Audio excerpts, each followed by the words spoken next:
jumping into it, I think last time we were on the podcast, we talked about the blocks surrounding the boulevards. You've got some beautiful streets north and south of Logan Boulevard, Mozart, Richmond, Troy, Albany, which just have incredible housing stock, and they're built on wider than average lots. The typical lot in Chicago is 25 feet wide, and most of these lots are 30, 32 and a half, some 37 and a half foot wide lots. So you get really beautiful homes that have great airspace in between them. The blocks present extremely nicely, and they're just ultimately wonderfully walkable, gorgeous, desirable streets to live on. So I think that a lot of the change starts there.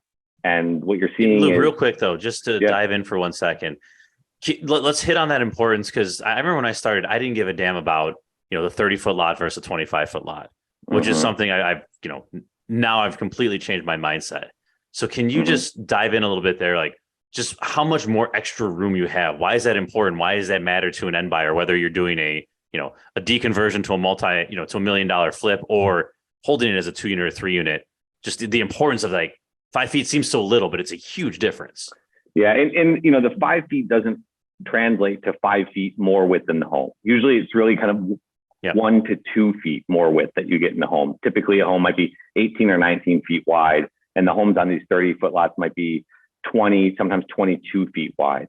And what does that mean to, like, a developer, for example? So these homes that were originally built as, we're using, let's say, a 2-flat gray stone, which is a limestone facade on a brick home, as an example. Those were built as 2 flats. They were built with a 2-bedroom, 1-bathroom apartment upstairs, a 2-bedroom, 1-bathroom apartment on the first floor, and the basement generally was storage, like was not in use. But the size of these homes translates extremely well to single-family homes.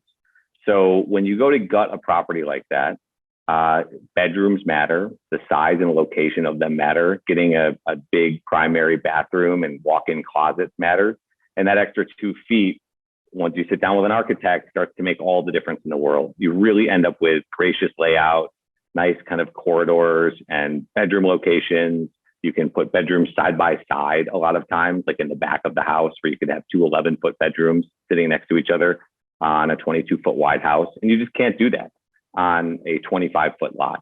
You also get a little more airspace between the homes. The backyard gets bigger, and the whole experience gets that much nicer. And it's what, 20% wider, a 30-foot lot, but the value is much more than that. A lot of times, you get more than 20% more for that home.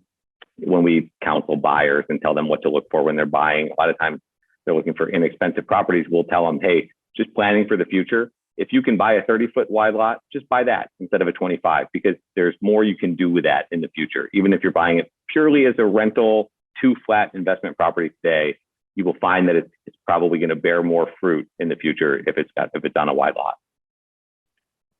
Awesome. Thanks for diving in there. All right, so let's go. Where do you want to start geographically here? Yeah, I mean, let's we're going to do this mentally without looking at a map or consulting one for the listeners, but let's start kind of in the middle of the neighborhood. Let's use. Mark just said he's looking at one. Just to, perfect. All right, fine. We'll keep us on pace. Pull your maps out, folks. So north-south in the neighborhood is Humboldt Boulevard that runs at 3000 west, and that tees into Logan Boulevard. Well, actually, it jots west at Palmer Square, turns into 𝗏𝗃𝗃𝗃 Boulevard, and then attaches to Logan Boulevard. So we're kind of right in the middle of the neighborhood right now, geographically, maybe towards the north end of the middle of the neighborhood. These boulevards is where kind of it all begins. If you can be around those, we saw great single family home price growth. We continue to see it around those boulevards. Milwaukee Avenue is an angled street, and it runs right through the intersection of 𝗏𝗃𝗃𝗃 Boulevard and Logan Boulevard. And that is Logan Square. It creates a little roundabout with a cute statue and a little park in the middle of it. So a lot of the growth starts there and just to the east of there. There's a Blue Line station there at Logan Square. There's another one a few blocks south at California. We've seen great growth of single family home pricing in those areas. When we talked last, a deconverted brick or gray stone home that's a 5-bedroom, 3.5-bathroom home probably was selling for the $1.2 million to $1.5 million range. This is during COVID. Since then, the growth has been really strong. And I think now those homes are 1.5 million to 1.9 million for the end product. So, that's driven all prices up. The input, the 2 flat in its raw state has gone up in value. And the end home being more expensive is great for someone who owns one. It's arguably good for the neighborhood. It's good for developers, but not everyone can buy one. And so when you get prices that get that high, where you need big money or a trust fund or some kind of outside influence bringing money to the table, you see people needing to go and look elsewhere to live. So let's go west from the boulevards.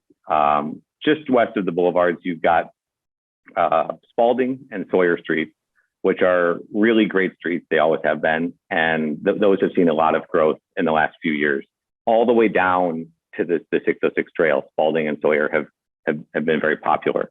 West of that is Kimball. Keep going west, you get into Drake, Bernard, St. Louis, also really nice blocks. Some of the streets have, Bernard, for example, has these old Victorian Queen Anne style homes. It's aligned with them. It absolutely feels totally out of place and marvelous, and they're well cared for and it's historic. So some really cool stuff happening further west than people generally think. As a broker, we get people in the car, we take them over there and show them these neighborhoods that they've never been in before, or these streets that they never even knew about. And their eyes open up and they want to be on those blocks. And so that's driven a lot of the Western movement of the neighborhood. You can keep going, Central Park and all the way beyond, all the way over to Pulaski.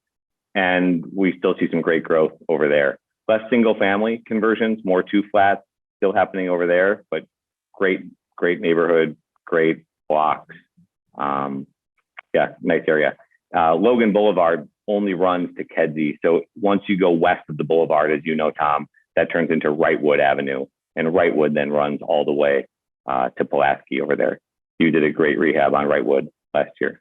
We did, right near the mayor's house there. Yeah, if you're going down Wrightwood, you see 5,000 police cars. There's not a crime there. That just means Lori's getting out of the house. It's right there, 1 block west of you.